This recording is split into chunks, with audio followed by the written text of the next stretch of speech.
Hello there. I'm back again in the Colour Me Safe series, and this week I'm going to be talking about keeping ourselves safe in our relationships. And as always, in this series, there's going to be a little bit of homework, if you like, a little fun exercise to do at home. And as I said before, whenever we're doing any work with ourselves in this way, it's a really good idea to make it as fun as we can, because then we're more likely to be more relaxed about it, and we're more likely then to learn more because we are relaxed and we feel freer. So, good idea to make things as fun as possible. So we're going to be talking about looking at our relationships as far as our safety is concerned and keeping us safe. And when I talk about personal safety in this way, I talk about safety on every level: psychologically, emotionally, spiritually, and physically as well. And I also talk a lot about our safe relationship training toolbox, which is a set of skills we have ready and with us at all times, and those are transferable skills that we can use across the board. So if we use this skill at work, in the work environment for instance, we can also transfer those skills and use those skills in our relationships as well to make those safe. And sometimes we need to create space in order to do the work that we need to do to keep our life safe and only create safe relationships and situations. So this series is about us stepping up to the plate and doing that consciously, not just sort of, seeing what happens and living life by default, which is what we do a lot of the time. It's about remaining conscious and consciously creating the type of life that we want to. So our homework today, to get that out of the way so that we know, is it's a little bit of a fun exercise again. There's a free download on the website below, and on that website there is a changing the pattern page. There's a free download there in PDF. You can download onto your computer and you can print that off. And it's just getting us to have a look at our old patterns and ways of behaving. And just having a little look to see if any of those patterns have been hindering our progress, hindering our personal growth in any way. So that's quite a useful download to have.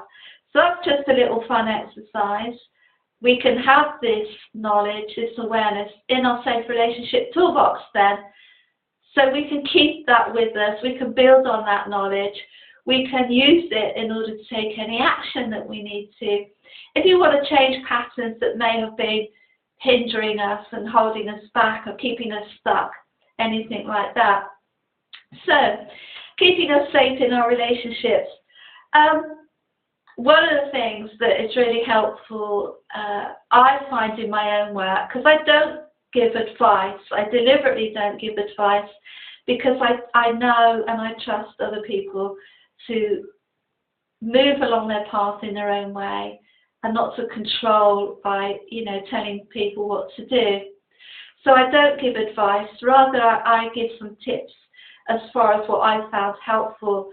One of the most helpful things that I've found in my own walk is being able to identify toxic communication and communication that is harmful to me, disrespectful, anything that lowers my own frequency.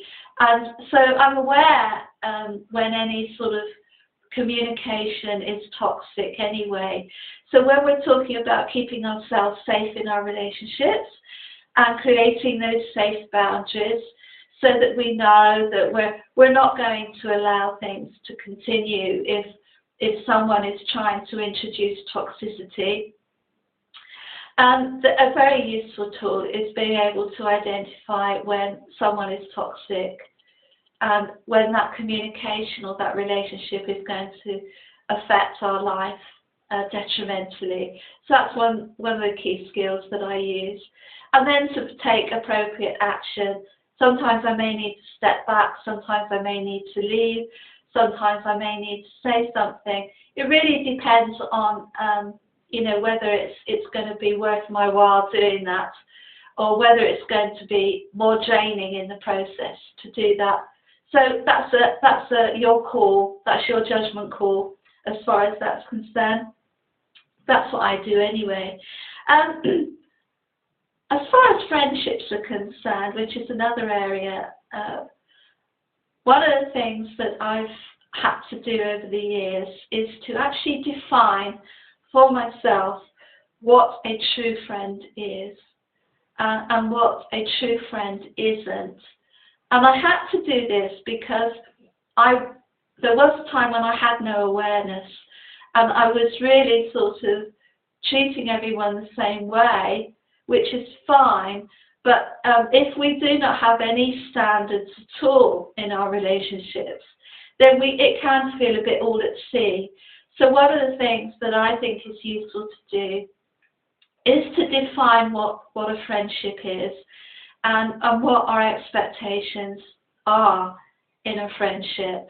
And the same is true for our relationships as well.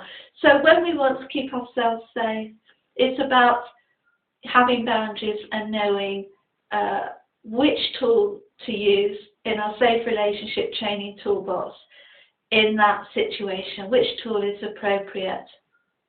And the same is true for intimate partner relationships, of course, which, if they are toxic, if they are dangerous, detrimental to us, or entropic, can be quite